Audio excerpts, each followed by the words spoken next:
I'm David Sisko, and this is number 0672 of the Stuff File program with Peter Anthony Holder, and it comes to you right now. The following program is brought to you in living color. Now, it's time for an eclectic mix of interviews and some of the oddest news stories you'll ever hear. It's the Stuff File program with Peter Anthony Holder.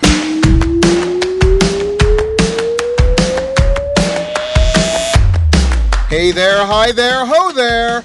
Peter Anthony Holder here with you, and yes, this is indeed another edition of the Stuff File program, number 0672. And coming up on this edition of the Stuff File program, you'll meet Brad C. Anderson, who is the author of the science fiction novel Duatero. The main character, Credo, he lives on this lost colony of Earth that's been struggling to survive for a couple of centuries, and something has changed in the natural environment, and the colony is starting to collapse. And they don't understand why. They've lost a lot of the technologies of old, and they're struggling to figure it out. Investigative reporter and author Sally Denton has written about a true crime in her book, The Colony: Faith and Blood in a Promised Land, which deals with women and children who were ambushed and murdered by masked gunmen on a desolate road in Mexico. The book starts with the murder of 3 young mothers and 9 of their children and the wounding of several others in a really remote place in Mexico that most Americans have never heard of. I was really moved emotionally by the tragedy and thought it was important to remember the real victims of the story and the violent and grisly way they died. I was really more interested in the characters and was really intrigued to find out why these women and children were traveling alone, unarmed, unescorted, on one of the most dangerous roads in the world right now. Science writer Andrew Fazekas, the Night Sky Guy, is back for his monthly visit, this time to talk about alien signals, the James Webb Telescope hit by meteoroids, and a Canadian couple in Ontario who have created their own environmentally friendly space rocket company. What they're in the business of is developing a private rocket that basically takes a balloon up into the very highest part of the atmosphere, basically lights the engine and detaches from the balloon and then reaches Earth orbit, delivering its payload, in most cases, satellites. By allowing the rocket to go very high up in the stratosphere with a balloon, it eliminates the need of having all of that heavy fuel that's needed to reach orbit. And there's lots and lots of Stuff File news and, of course, an idiot of the day. The guest later. The person who told you this was show number 0672 was fitness guru David Sisko, owner of Sisko Gym right here in Montreal. Thank you very much, David, for doing the guest slate on this edition of the Stuff File program, a show that is listener-supported, fan-funded radio that depends on you for our success. Join us at patreon.com to help make this show an even bigger and better radio experience. Well, let's get right to the stuff.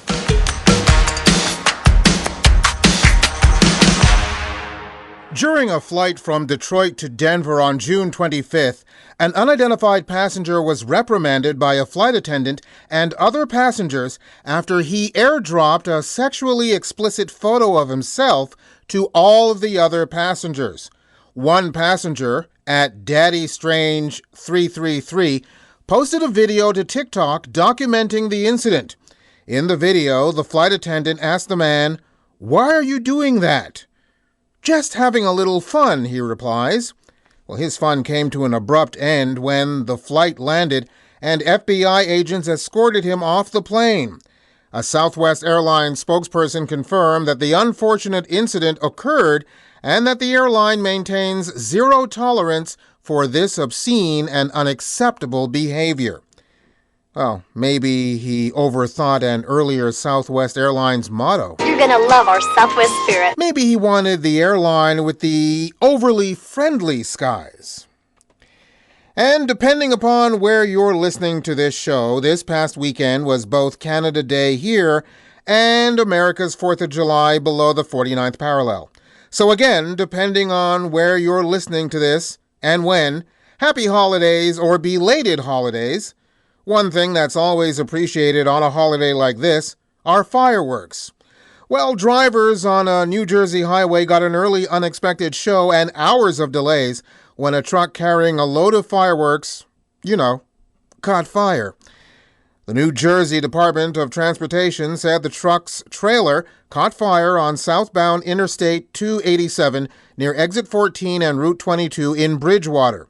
Video recorded at the scene shows fireworks shooting out of the trailer, illuminating the area. Drivers were stuck behind the scene of the fire for hours, and the roadway remained partially closed for cleanup during the morning commute. No injuries were reported. The cause of the fire remains under investigation. So, drivers were stuck behind the scene for hours. Well, at least they weren't bored.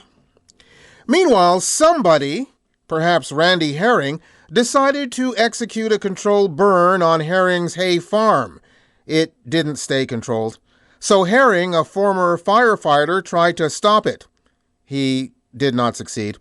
The LaGrange, North Carolina volunteer fire department was called out. The fire was threatening a shipping container, which contained inventory for a licensed operation other than hay farming. Said officials, they were trying to attack the fire as quick as they could to keep it away from the container.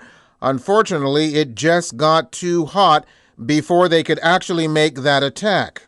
We're assuming that the contents of the container got so hot, it just detonated on its own. Eyewitness Micaiah Monroe takes it from there. He went on to say, there was this extreme explosion that shot well over, I'd say, 600 to 700 feet in the air. The fire and explosion left Herring dead and 3 firefighters hospitalized. The inventory? Commercial fireworks. If fireworks can kill even a former firefighter with a license for them, then what chance do the rest of us have? And finally, in this section of Stuff File News, before we get to our first guest here on this edition of the Stuff File program with me, Peter Anthony Holder, and still with fireworks, police in Broward County gave a man a hand, his own. The man lost one of his hands in an overnight fireworks accident. In a news release, Broward Sheriff's Office spokesperson Carrie Codd said at around 1 a.m., dispatchers sent deputies and fire rescue. First responders arrived to find that someone had already taken the man to a nearby hospital, but did find his hand. Broward Sheriff's fire rescue crews took the man's hand to the hospital and subsequently took the man and his hand to Broward Health Medical Center in Fort Lauderdale for treatment. It's unclear whether doctors were able to reattach the hand. South Florida firefighters spent the days leading up to the 4th of July holiday encouraging people to leave fireworks to the professionals or, barring that, handle them safely. Well, truer words have never been more ignored. There was a time when fireworks accidents happened around Canada Day and the 4th of July, but alas, they happen all year now. That's because of idiots with their intricate birth announcement gender reveal parties. Anyway, let's get to our first guest here on this edition of the Stuff All program, shall we? Brad C. Anderson teaches undergrad business courses at a university. That's his day job. He's also the author of the science fiction novel Duatero. Brad joins us via Zoom from Vancouver, British Columbia. Hi, Brad. Hello, how's it going? Just tickety-boo. Thanks very much for being on the program with us. So, when you put your head on the pillow at night, what do you go to sleep thinking you're mostly? Are you mostly a teacher or mostly a writer? When I go to sleep at night, it's all stories in my head. That's what lulls me to sleep at night, is the stories in my head. So that probably makes me more of a writer at night. So first of all, let's explain the title, Duatero. What exactly does that mean? It means second Earth. Ah. Yeah. It's funny. So it's actually Esperanto, which is like a manufactured language. I wanted to use a language that seemed and felt real. And the best way to do that was to actually use a language that was real, but that nobody actually knew about or used. So yeah, I learned a little bit of Esperanto when I was writing this. And Duatero is Esperanto, second Earth. And Klingon is so yesterday, right? And Klingon is so yesterday, that's so 1990s. Yeah, exactly. So what is Yeah. Duatero about? Yeah. So the main character, Credo, he lives on this lost colony of Earth that's been struggling to survive for a couple of centuries, and something has changed on in the natural environment, and the colony is starting to collapse. And they don't understand why. They've lost a lot of the technologies of old, and they're struggling to figure it out. Now, when it comes to science fiction, most people who write science fiction are really telling a story about ourselves in a Yeah. futuristic way. Is this what you're doing as well? I would say, yeah. That's kind of what science fiction is at the end of the day, I suppose, and that's true in this case as well. Are you or were you growing up a fan of science fiction? Is this the genre you always wanted to write in? It's funny. I do love science fiction. I always have. When I read, I tend to read sort of between science fiction and fantasy. But whenever I sit down, whenever I have a story in my head, it comes out as science fiction. I don't know if that makes sense or not. I read pretty much everything heavily sci-fi and fantasy, but the stories that come out are sci-fi, it seems. Since I asked the question about the parallels of what might be going on in the world, do you think science fiction writers secretly just really want to fix our world as it stands right now? Well, I think that's a large part of it, and I think a lot of it is so I think there's a number of reasons or a number of motivations. Part of it probably is to fix things. Part of it is to the thing that you can do with science fiction that's hard to do with other types of fiction is that you can remove the reader from like the real world views that they have, right? You create through world building, you create an alternate reality that gives people distance, and then you can explore these themes, right? That if you had it in a real world setting and you actually attach names and people that were real to it and groups that were real to it, people have those allegiances to those groups and they have that vested interest and they might not be able to separate themselves. So I think a lot of sci-fi writers use the genre so that you can explore these themes kind of in isolation. Like let's not look at our society, let's look at this made up society and explore these types of themes and ideas where we can get a little bit of distance from it so we can look at it a little bit more objectively. So I think that's part of that is to help society improve. Part of it is to just let's think about things in a more objective, rational way. It's pull some lessons that we can pull into real life. And then I think the other reason why sci-fi writers write is to let's explore future possibilities. Like if this technology progresses the way it is, let's see what that might look like. Is there something, should we be worried about things? Let's explore. Let's see the different paths that this technology could take in the future and use that to help us make decisions about it in the present day. So yeah, I guess probably all of that feeds into trying to make the world a little bit of a better place. Then you get pulpy sci-fi, which is all about laser battles. Well, do you ever think that the science fiction writers of the world are sort of the catalyst to the engineers and the heavy thinkers of the world to give them a spark of ingenuity to do something right? I would like to believe so. I mean, when you look at people in the sciences now and you ask like, hey, how many of them are inspired by, Star Trek growing up and things like that, right? So I absolutely think that science fiction can be inspirational to people. My original background was in the sciences and I loved sci-fi growing up, and I can't consciously think of like this book made me go into this science, but I was sort of immersed in this and just created this interest in science, sort of gives you these sensibilities of what science can be and how you can use it. Gives you a sense of maybe optimism about science, or has the potential. There's a lot of dystopias out nowadays. But yeah, I absolutely think that part of sci-fi is to create that inspiration, to create that pot, give people some caution about some things, as well as inspiration to, we can solve these problems. Was there anything in sci-fi in particular that inspired you growing up? I mentioned Star Trek growing up. I remember in the 1990s, like 1,000 years ago in the 1990s, when I was growing up, I was in university and, it was like hard, right? It's hard being a university student, trying to figure, trying to be successful in university. And I remember, I'd come home at the end of the day and I'd watch Star Trek. It was playing at 5 o'clock, The Next Generation, and I loved it. And the reason why I loved Star Trek, because it was this one show where people thought their way out of problems, right? And that inspired me, right? That people, like every show in The Next Generation, they have this big problem, and it's not, you don't punch your way through it like the original Star Trek. You don't punch your way through it, but the team thought their way through it. And I love that. And that I always found that very inspirational as I was in university, because I was trying to think my way through university. And so, yeah, I'd say that was very much influential to me growing up. That just, let's say, Star Trek The Next Generation. How's that for a throwback? Absolutely. Now, you have written this book, Duatero, and you have also written, previous to this, you've written short stories.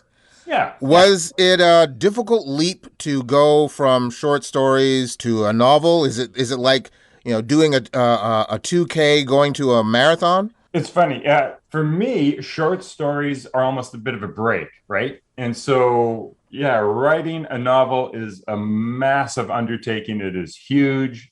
For me, because I work full time as well, it takes years to get a novel ready to be written. And so what'll happen is I'll write a draft, and it'll take like a forever period of time to write a draft. And then I'll go like, whew, and you need to get some distance from it. So after I've written that draft, I'll go and I'll bang out a couple of short stories. Take me a couple of months, bang out a couple of short stories. And I'll go back and I'll do my second draft. And then I'll be like, that was a couple of months. And I'll go back and I'll sort of bang out a couple of short stories. So it's almost, I don't know, it's a bit of a break, right? It's sort of a lighthearted break, get your head out of this one story.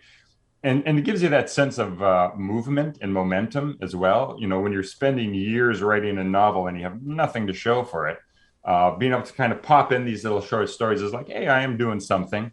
And you got something to show for it, for your efforts and things like that. So that's kind of the role that short stories for me seem to be like little breaks. So how do you enjoy the business of writing? And the reason why I ask that is, here you have a story that is a science fiction novel about the struggles of an abandoned human colony.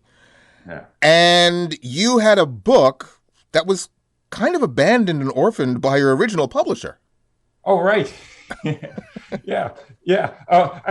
I got nothing but positive things to say about the original publisher. He retired and just moved on to a different stage in his life. I love writing. It's just I got stories in my head, and this is just what I do with my time. The business of writing is tough. It's you got to have some resilience. The business of writing is different from writing. I love the writing, and I'm like, I wish somebody else took over the business of writing for me, right? The marketing and the publicity and getting all that in place, just so that you have an audience, right? You spend years writing a novel, and you're like, I would love for someone beyond my mom to read this, But in order to get a bit of a broader to get that broader audience, you need to get into the business side of things, and that can be tough. A lot of the toughness is the way I call it is you need to find a home for your story. That's always my goal. And when I say find a home for your story, I mean find somebody who will publish it, right?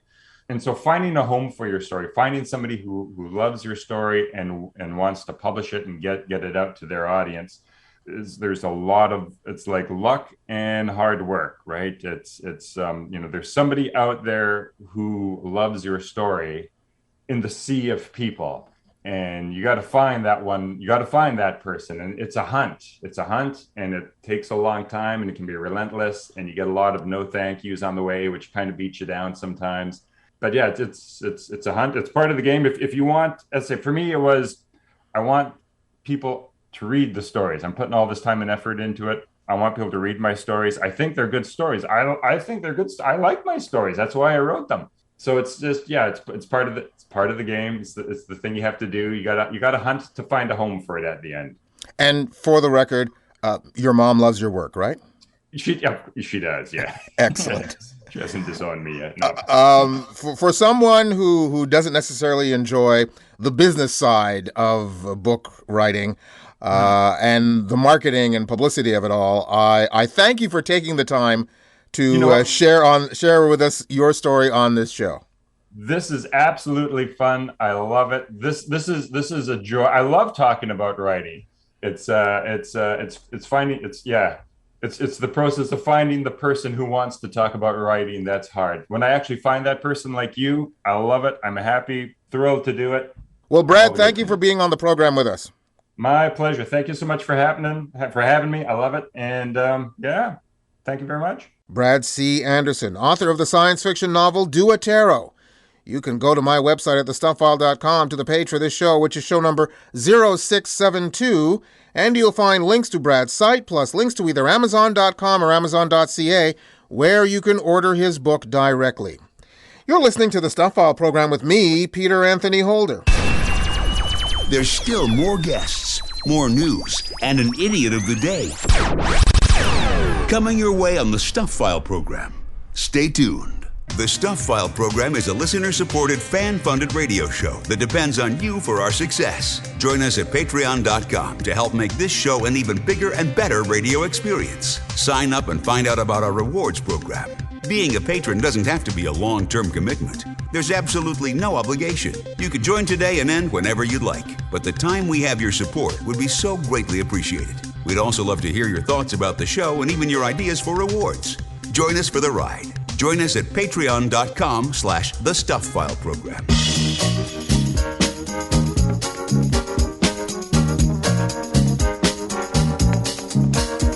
You're listening to the Stuff File program with Peter Anthony Holder, a show that perfectionists take with them everywhere, from point A to point A+. And still to come on the program, we will talk to Sally Denton, the author of The Colony, Faith and Blood in a Promised Land. Plus, Andrew Fazekas, the Night Sky Guy, is here with his monthly visit talking about space exploration, and astronomy. And, of course, we have an Idiot of the Day coming your way a little later on, and more Stuff File news, like right here, right now. When 54-year-old Than Ha allegedly set fire to his boss's house in early May, he had a perfectly understandable reason. He told deputies spirits told him to do so. He was arrested on June 29th in Pinellas County, Florida, on second-degree arson charges. Authorities say surveillance cameras caught him riding a bike to his boss's new, emphasize new, St. Petersburg home, securing his bike to a nearby stop sign, and approaching the home on foot while trying to cover his face with his shirt. 5 minutes later, he can be seen running back to his bike and riding away. He also told deputies he was not upset at his employer.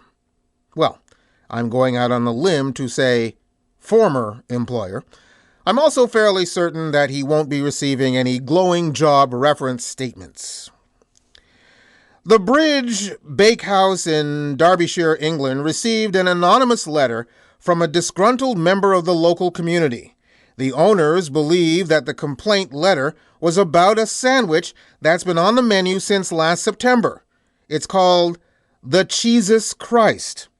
The sandwich, which features caramelized onion chutney, mature cheddar, and mozzarella, may sound delicious, but the letter writer, who claimed to be associated with the advocacy group Christian Concern, disapproved. Said the letter, "Our clients do not wish to take this further, but feel they will need to in the name of Jesus Christ our Lord and Savior if action is not taken." However, Christian Concern confirmed the letter did not come from them, and no other person or local church has admitted to writing it. On June the 10th, someone defaced the bakery's outdoor menu, covering the sandwich name with white paint. On its Facebook page, the bakery posted, "To whoever has tried to cover up the Jesus Christ sandwich on our outdoor menu board with white paint, can you please not? And if it wasn't done in the dead of night by someone dressed in the mask of Zorro, we are going to be highly disappointed." Well, I love their response. And I love a good cheese pun.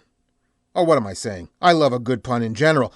But I do warn this UK bakery about using religious figures for their baked goods.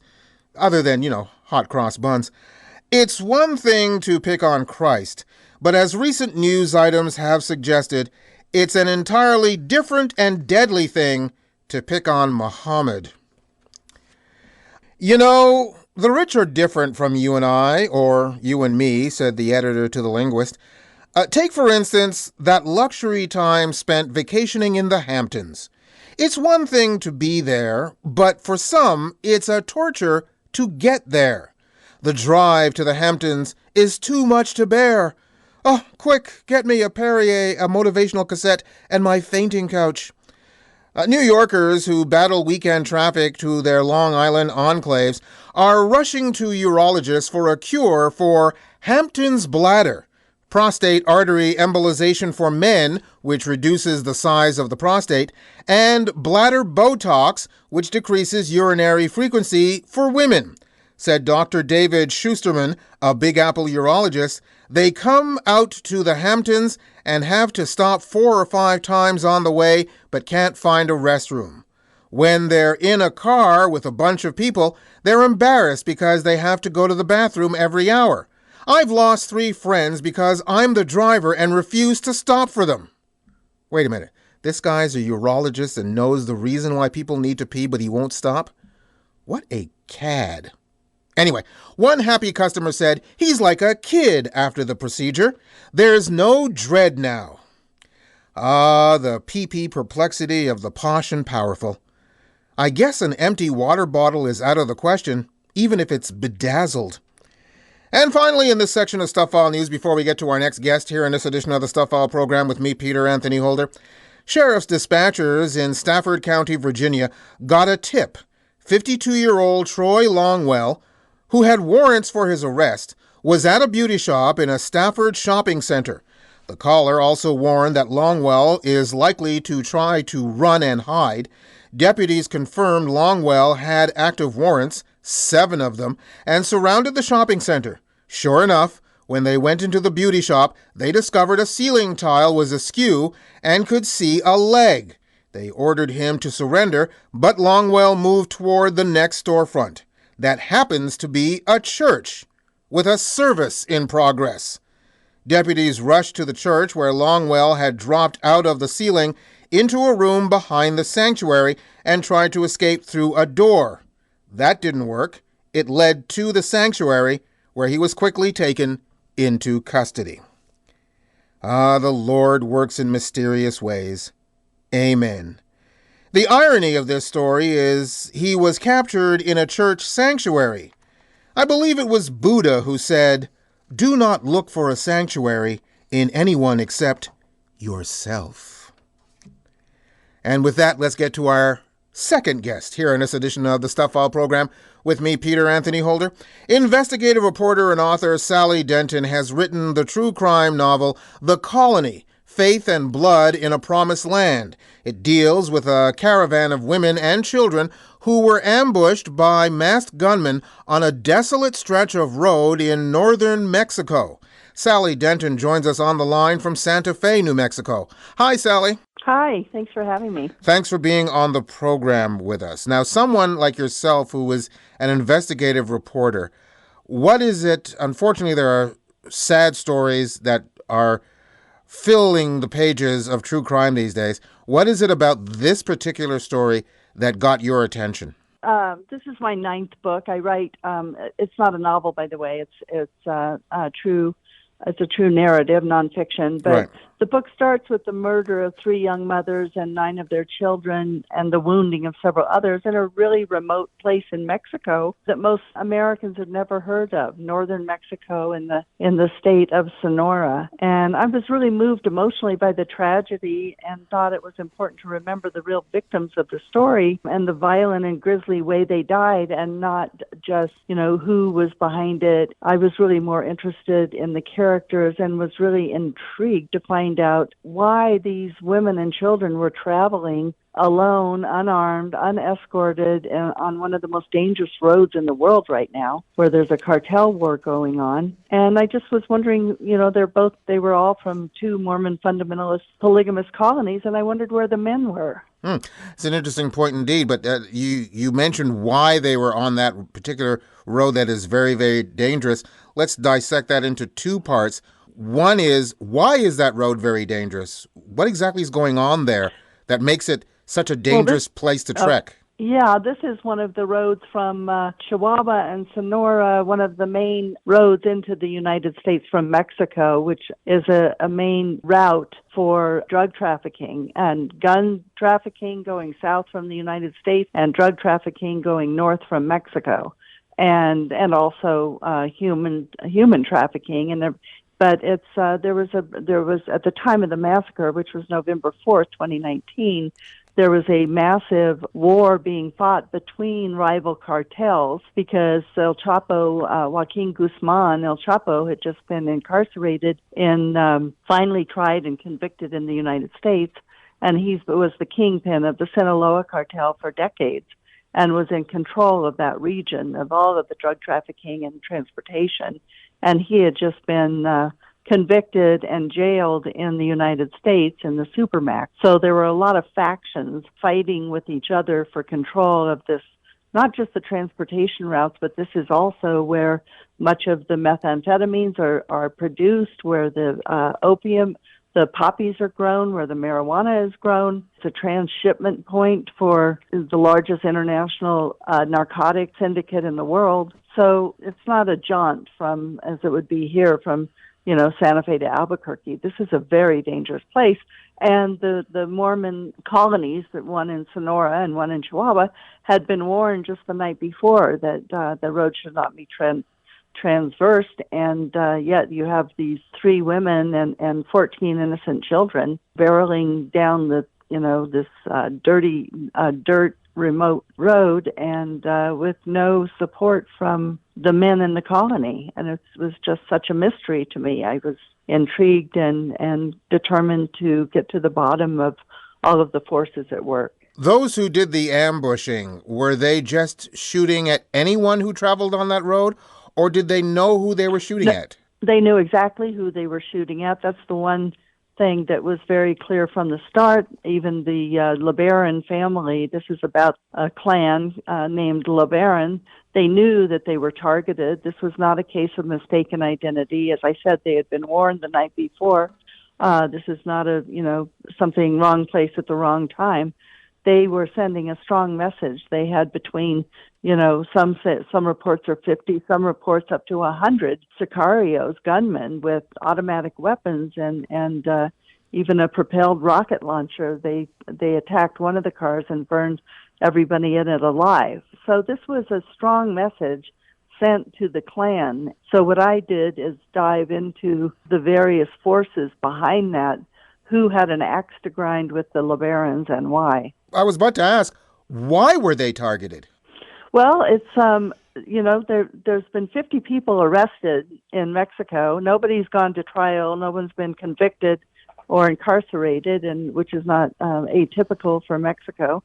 But the motive, what I uncovered there were so many motives for this animosity with the LeBaron family that you could basically pick any one of them that might be reason for it, or a coalition of all.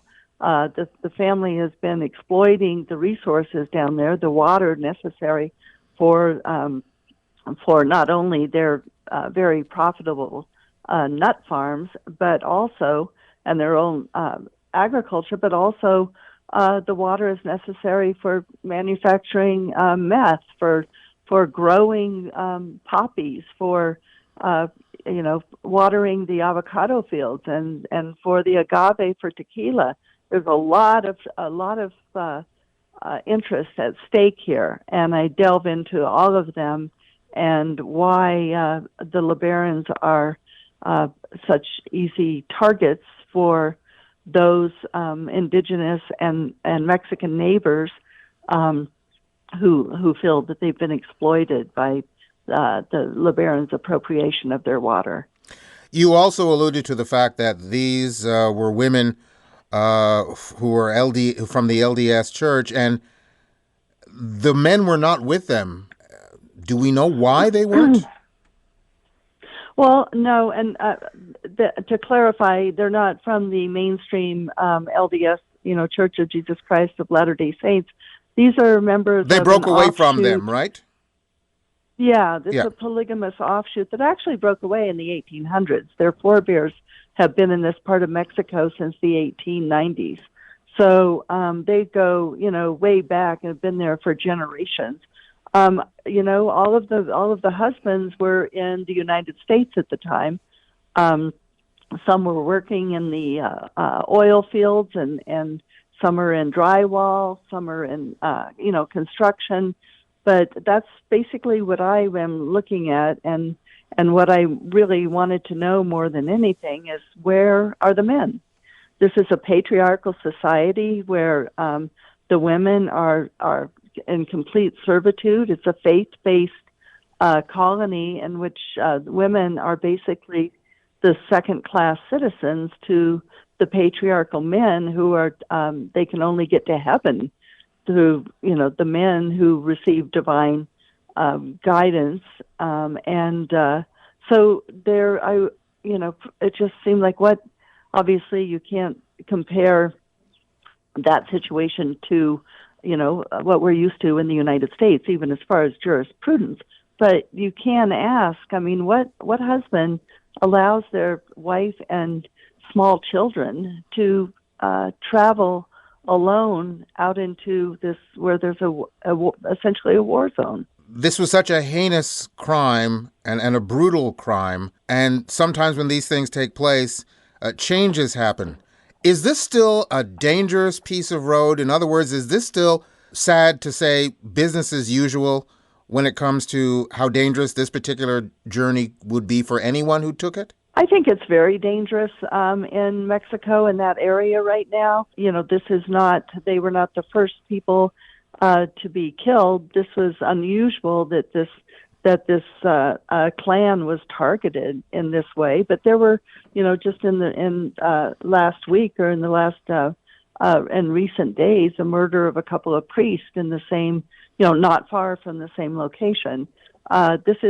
Mexico is in complete disarray in that part of the world, and in the end, it's when you've got somebody that has, you've got Mexico as one of the most dangerous places on the planet right now, and America plays a role in flooding Mexico with guns, and with having America with an insatiable appetite for recreational drugs, and America willingness to arm the violent drug traffickers with an endless supply of high caliber weapons. What could possibly go wrong? And none of that has changed since the massacre of the women in 2019. Do you view reading the book, The Colony, as a cautionary tale? Is this what you want people to learn about? Not only the heinous crime that took place, but all the reasoning behind it that you just described a few moments ago?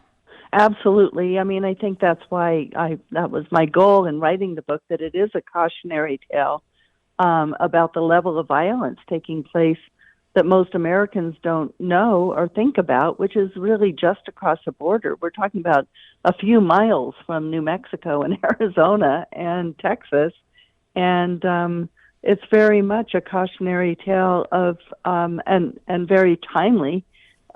Sadly, very timely in what happens to women who don't really have free agency. They don't have most of the women in victims here had dual citizenship. American and Mexican, but they're not really free to come and go and live their lives, and they're spend most of their lives pregnant during their childbearing years, and so it's not a pretty picture, and I think it's very much a cautionary tale about the role of women in 21st century America and Mexico. Well, then of course the violence that I just addressed. Well, it certainly is an eye-opening story. The book is called The Colony: Faith and Blood in a Promised Land. Sally, I thank you very, very much for taking the time to be on the program with us. Hey, Peter, thanks so much for having me. Sally Denton, author of the true crime story, The Colony: Faith and Blood in a Promised Land. You can go to my website at thestufffile.com to the page for this show, which is show number 0672, and you'll find links to Sally's site, plus links to either Amazon.com or Amazon.ca, where you can order her book directly. You're listening to the Stuff File program with me, Peter Anthony Holder. Got something for the mailbag? Drop Peter a line. He'd love to hear from you. Send your email to mailbag@thestufffile.com. And remember, stuff is spelled S-T-U-P-H. That's mailbag@thestufffile.com. Or catch up with him on Twitter or Facebook. There's more Stuff File coming your way in just a few moments. Here's a brief word about our show and my book. If you become a regular Patreon patron of the Stuff File program, I'll give you an e-version of my book, Great Conversations, My Interviews with Two Men on the Moon and a Galaxy of Stars. It's easy to do. Just go to patreon.com and become a patron to help make this show an even bigger and better radio experience. So, join Patreon and claim your copy of Great Conversations, My Interviews with Two Men on the Moon and a Galaxy of Stars. Sign up at patreon.com/The Stuff File program. Latitude 47 degrees 14 minutes north. Longitude 84 degrees 39 minutes west. Location Montreal, Canada. This is the Stuff File program with Peter Anthony Holder.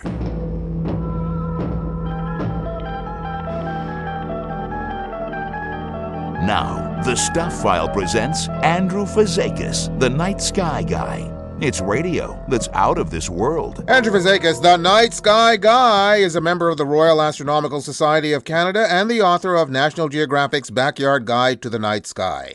And Andrew, let's start off with an ingenious way that a Canadian couple is planning to put rockets into space, and it's greener too. Yeah, I mean, this is a really fantastic idea in terms of access to space, making it more affordable, more environmentally friendly, and it's pretty an ingenious way, I think. It's a couple in Canada, in the province of Ontario, husband and wife team that's basically have started their own company called Space Ride.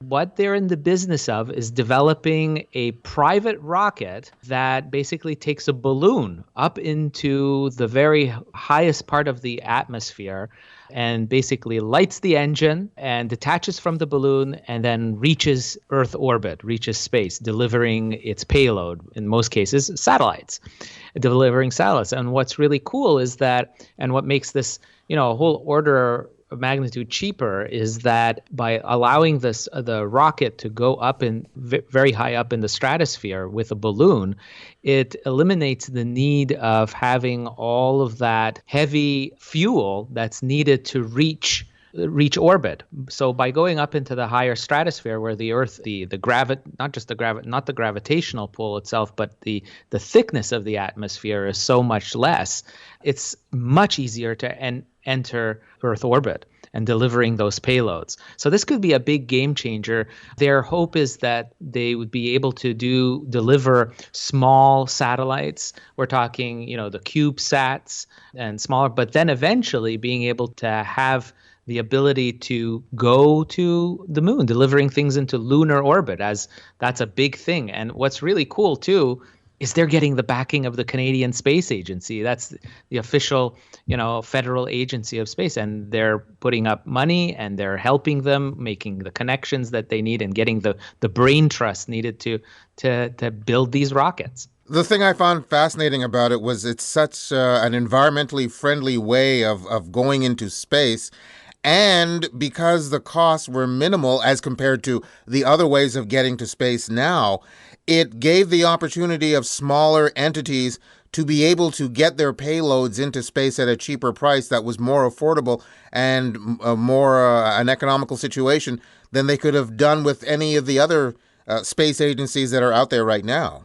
Yeah, I mean, we're talking about real access to space for folks that would otherwise never be able to afford it. So they're hoping their target price is about $250,000.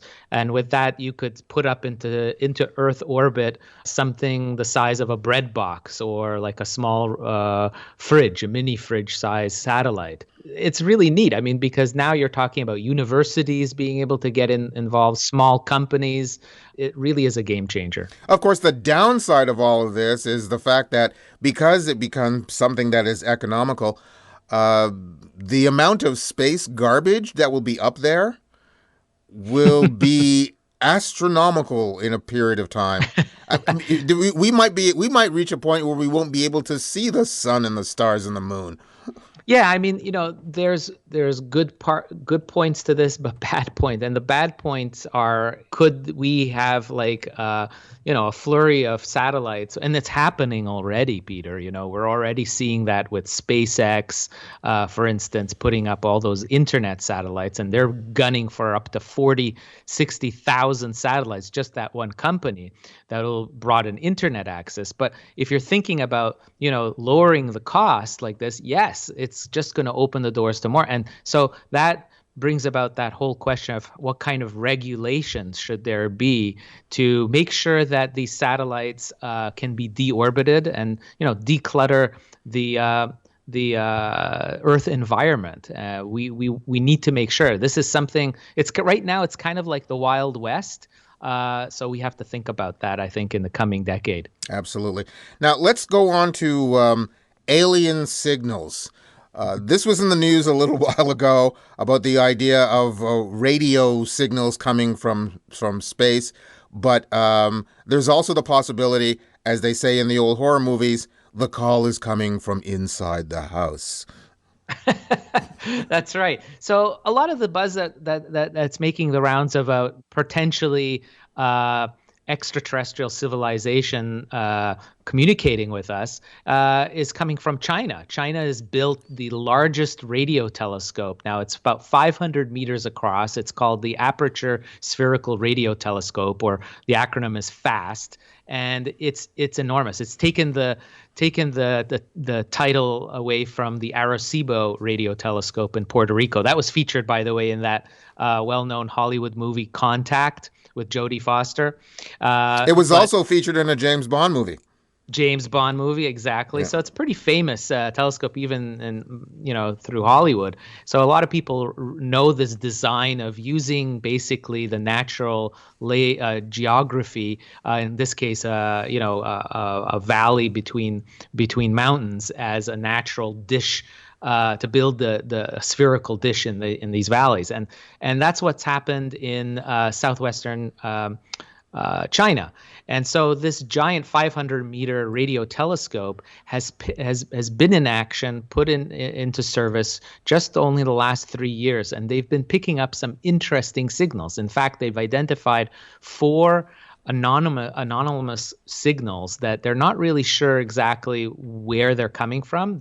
They've caught their attention because it doesn't seem like it's a natural radio signal. Now, putting a cold water on all this, there are a lot of scientists who specialize in searching for extraterrestrial signals, saying in the international community, saying that the most likely we're talking about humans here on Earth actually causing these kind of signals to be detected. So it's basically radio pollution that we're causing here on our ground. And it's actually a big problem for radio astronomers who are looking for alien signals out there, listening to the universe with all that noise that we're producing. So they think that this is most likely.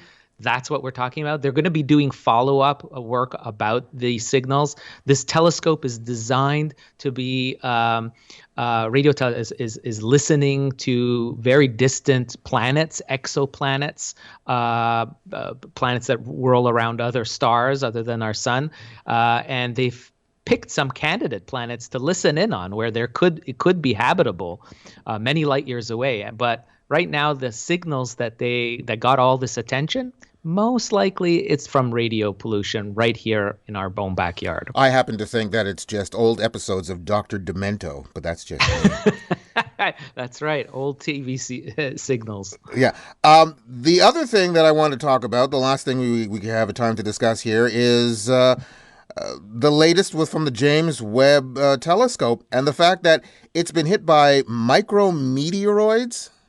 Yeah, so this this is interesting. It's been 6 months since it launched, and the James Webb Space Telescope is the most powerful space telescope ever created. It's the size of a tennis court. It's 1.5 million kilometers away from Earth, sitting in a place called the Lagrange point. So basically, it's following Earth on its trek around the sun, and it's just about to begin its mission, actually giving us our first images on July 12th is when they're scheduled to release the very first amazing images from the James Webb Space Telescope. But in the meantime, as they've been commissioning all the instruments on board, opening the mirror complex that it has, it's been hit by a series of micrometeoroids. So these are sand-sized little particles, little bits of grit that float around in space naturally,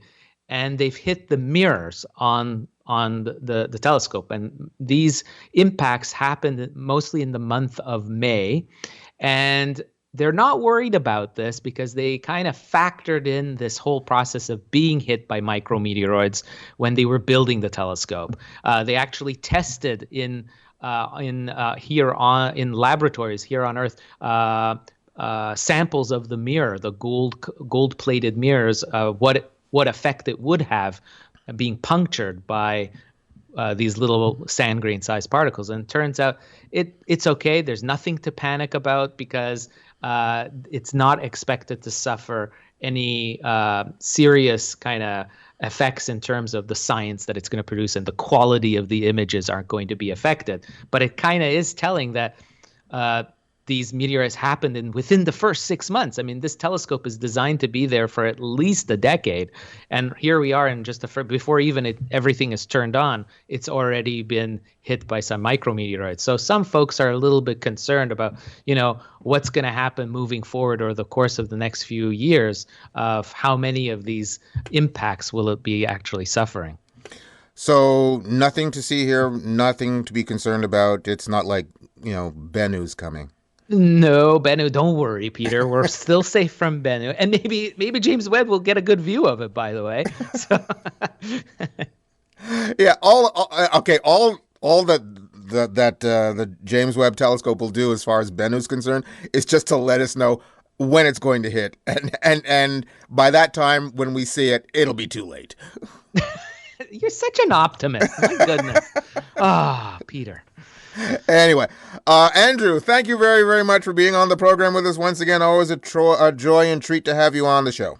Oh, my pleasure. And as always, I wish everyone clear skies. Andrew Fazekas, the Night Sky Guy, and the author of National Geographic's Backyard Guide to the Night Sky.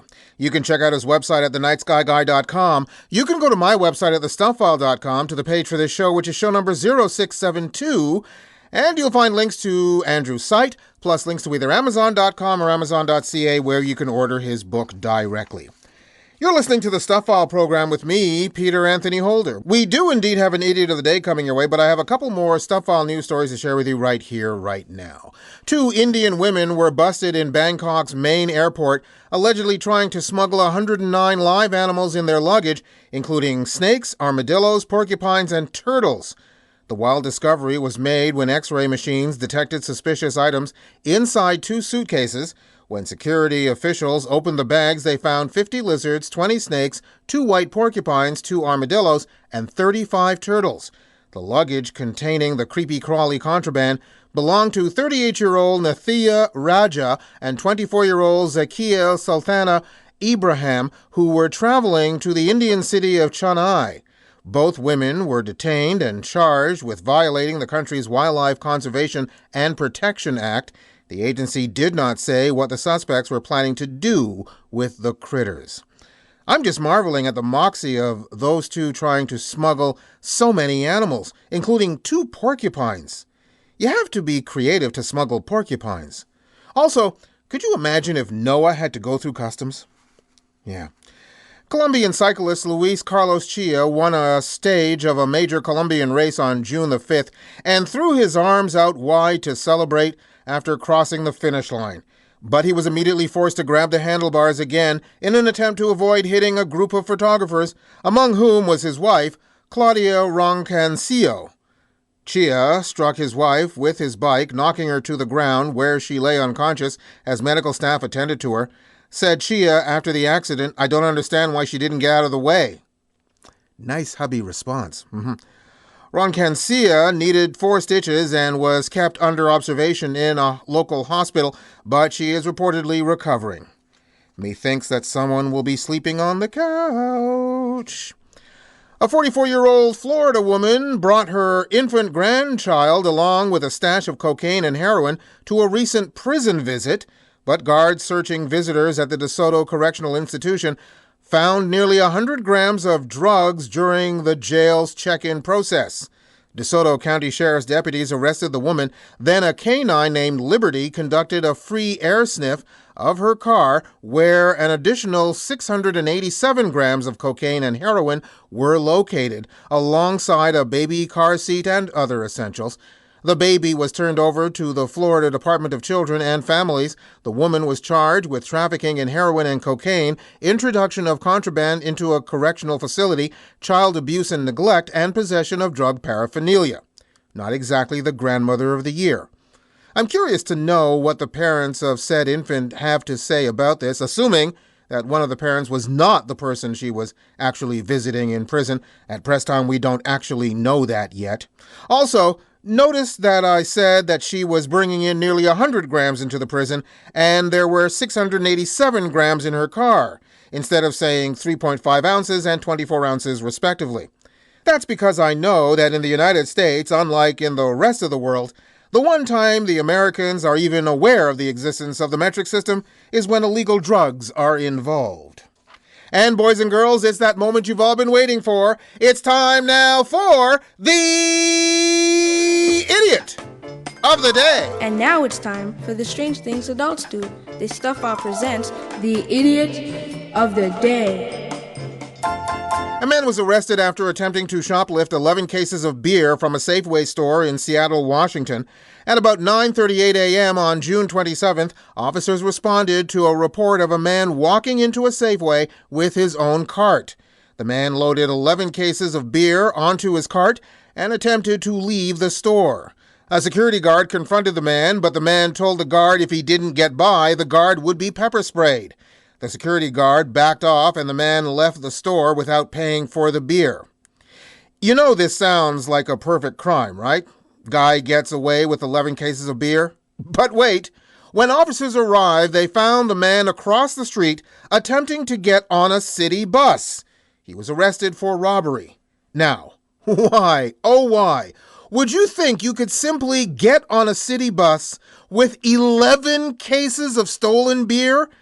And why would you ever think to steal that much beer without a proper getaway vehicle? One reason, and one reason only.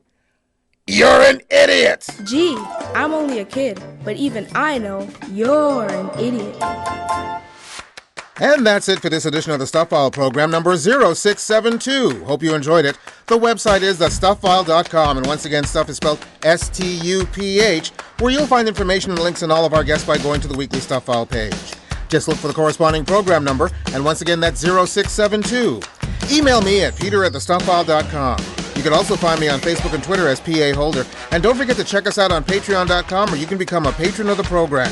Hope to see you back here for our next show on the air, online, or as a download. We're coming to you from everywhere, including KDXRadio.com, TrueTalkRadio.com, streaming on Audible, Apple Podcasts, Google Podcasts, Amazon Music, Spotify, Stitcher, and iHeartRadio, and over the air on World FM in New Zealand, MediaCore in Singapore, WLSLLP-FM in Dade City, Florida, CKUW-FM in Winnipeg, CFMU in Hamilton, CKLU in Sudbury, and local 107.3 FM in St. John. That's it. Bye-bye.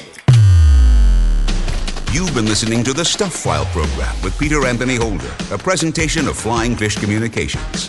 If you were listening to this at the same time as watching The Wizard of Oz and listening to Pink Floyd's The Dark Side of the Moon, well, it's a waste of electricity. There are some things you just can't multitask.